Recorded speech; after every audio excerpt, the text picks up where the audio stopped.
here is how this works.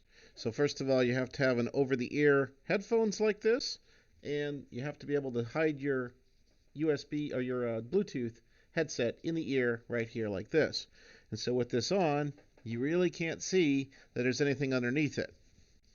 Have to spend some prep time with the individual and understand kind of what their test is going to be about. And you create one of these, a message map. So they'll know they're asked certain sets of questions or common responses. You'll have them to continue to go back to these common responses.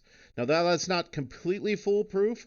It gives you that little 30-second buffer that you're going to need whenever they're asked a question for you for them to go, like they're thinking about it.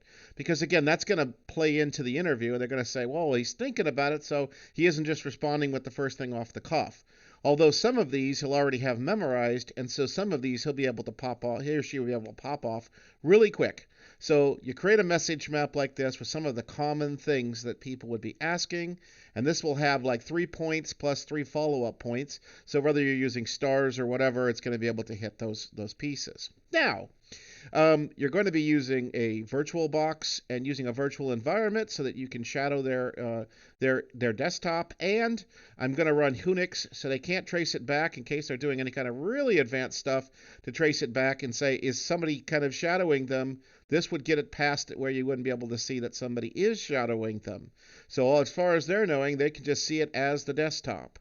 And so then basically you have the two pieces. You have the face-to-face interview where again you'll go back to the message map and they'll have the message map available to them. The interviewer won't be able to see it. But then the really hard one to pass is the coding interview. So for that, they'll typically have some kind of a shared environment, such as what you see. This is a shared environment where we have I'm tell it into it. So then I'm going ahead and I can just make the changes there. So if they were asking me questions about CSS, I could just go in here and I could just write CSS code or HTML code, JavaScript, you pretty much name it. I could pull up RStudio. Any of the common platforms that they use for doing this, you can trick because the way that this process is working, you're just basically shadowing it. It's no different than if a hacker was watching your keystrokes and watching your activity. It's pretty much the same type of concept. So again, over-the-ear headphones hiding the Bluetooth that's sitting inside of your ear. You're using a virtual box so you can go undetected.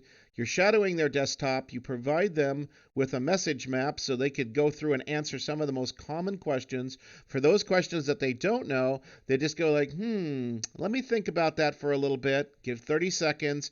By that time, you'll be able to repeat it in the headset. They'd be able to turn around and answer the question. Now, that would get somebody past the interview part of it.